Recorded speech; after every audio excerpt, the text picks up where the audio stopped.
ඔයා කැමතිද පොඩි පියවරකින් දෙයක් පටන් අරන් ටික කාලයක් ඒක කළාට පස්සේ හිතාගන්න බැරි තරම් විශාල ප්‍රතිඵල අත්විඳින්න. ඉතින් ඔයා එහෙම ආස කරන කෙනෙක් නම් ඔයා දැනගන්න ඕන ඉෆෙක්ට් එකක් තමයි ඩොමිනෝ ඉෆෙක්ට් එක කියලා කියන්නේ. ඉතින් මේ ඩොමිනෝ ඉෆෙක්ට් එක කොහොමද ඉංග්‍රීසි වලට පාවිච්චි කරන්න කියලා ඔයාට මේ වීඩියෝ එක ඉවර වෙනකම් බැලුවොත් තේරුම් ගන්න පුළුවන්. මේ වීඩියෝ එක අනිවාර්යෙන්ම ලයික් කරන්න.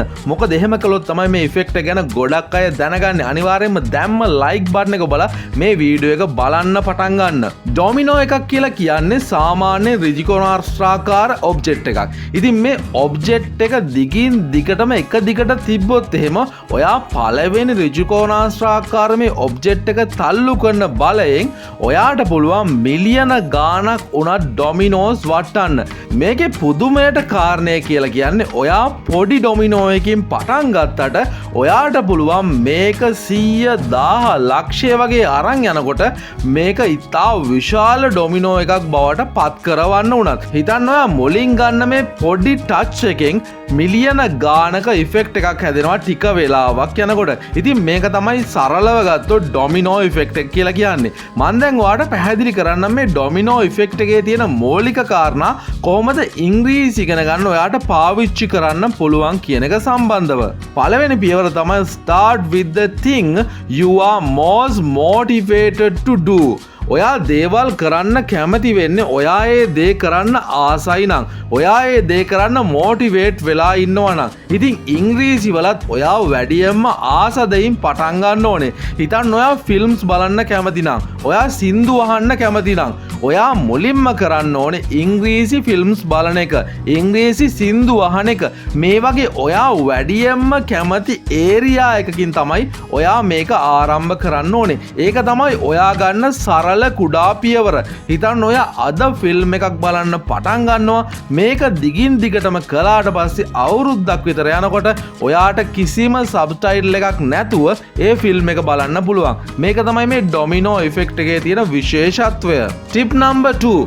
Start with a small behavior and do it consistently. මොකක්ද මේකෙන් කියන්නේ? small behavior එකක් කියලා කියන්නේ ඔයා අද දවසේ කරන කුඩා හැසිරීමක්. ඒ හැසිරීමකින් පටන් ගන්න, ඒක දිගින් දිගටම කරන්න. ඉතින් මේ දිගින් දිගටම කරනවයි කියන එක තමයි මේකේ වැදගත්ම කාරණය. හිතන්න ඔයා අද එක වචනයක් ඉගෙන ගන්න පටන් ගන්නවා. මේක හරිම සරල දෙයක්. කොච්චර සරල දෙයක්ද කියලා කිව්වොත් ඔයාට කවුරු හරි කියනවා අද වචනයක් ඉගෙන ගන්න පටන් ගන්න. ඔයා ඒකත් එක්කම අහන කතන්දරේ තමයි වචනයක් ඉගෙනගෙන ඉංග්‍රීසි කතා කරගන්න පුළුවන්ද? අවුරුද්දක් ගියත් මට ඉගෙන ගන්න වෙන්නේ වචන 300 ගාණක් විතරයි. ඉතින් මං කොහොමද ඉංග්‍රීසි කතා කරන්නේ? ඔයාට වරදින තැන අන්න ඒක තමයි. ඔයා දන්නවද ඉංග්‍රීසි සාමාන්‍යයෙන් සංචාරය කරගන්න, කතා කරගන්න වචන අවශ්‍ය වෙන්නේ 250 300ත් අතර ප්‍රමාණයක්. සාමාන්‍යයෙන් අදහස් සුවමාරු කරගන්න අවශ්‍ය වෙන්නේ වචන 3000ක වගේ ප්‍රමාණයක්.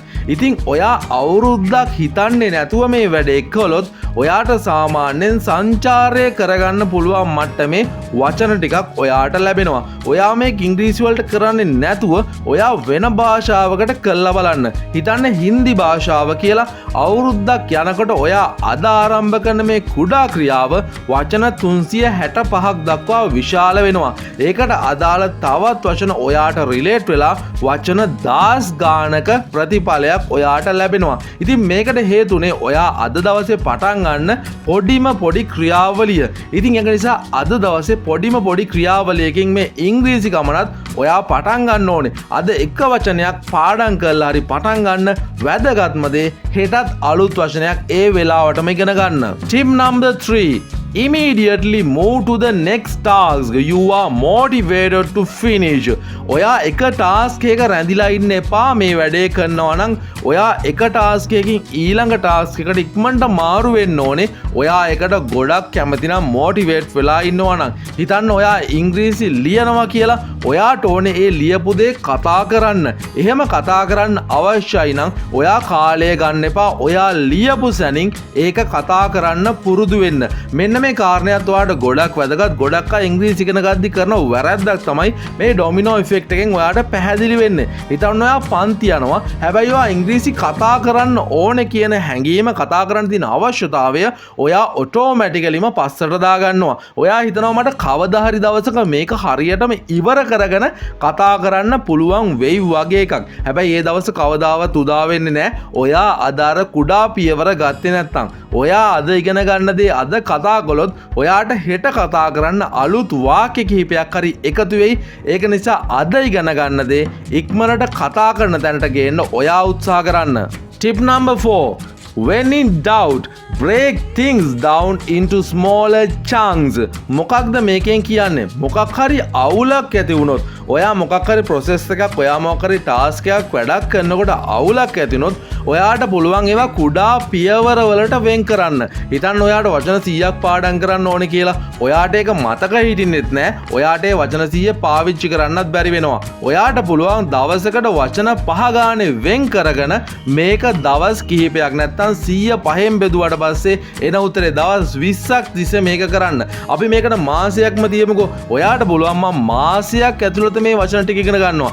එකපාරම අද දවසේම නෙමෙයි මේක කරන්නේ. ඔයාට පුළුවන් පොඩි පොඩි පියවරවල් වලට බෙදලා ඔයාට ඒ වැඩේ කරන්න පටන් ගන්න. ඉතින් මේ ඩොමිනෝ ඉෆෙක්ට් එකෙත් ඒ දේ හොඳට පැහැදිලි වෙනවා. මේ ඩොමිනෝ 100 ගාන එකිනෙකට වෙනස්. හැබැයි එකිනෙකට සම්බන්ධ වෙලා තියෙන්නේ. එක් පියවරක් අනිත් පියවර වලට ගොඩාක් සම්බන්ධ වෙලා ඒ ශක්තිය ලබා දෙන්න යන පළවෙනි පියවර. ඉතින් ඒක නිසා ඔයාට පුළුවන් පියවරවල් වෙන් කරගෙන වැඩ ටික කරන්න පටන් ගන්න. Tip number 5. Last tip එක. The domino effect is about progress, not result.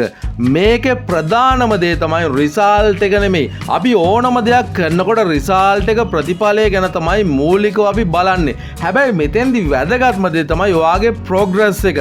ඔයා රිසල්ට් එක දිහා බලන්න ගියොත් ඔයාට ප්‍රෝග්‍රස් එකක් ගන්න බැරි වෙනවා. ඒක හරියට මේ වගේ. ඔයා මොනවා හරි වවනවා. හැබැයි ඔයා පහුවදා ගිහිල්ලා බලනවා වැවෙනවද කියලා.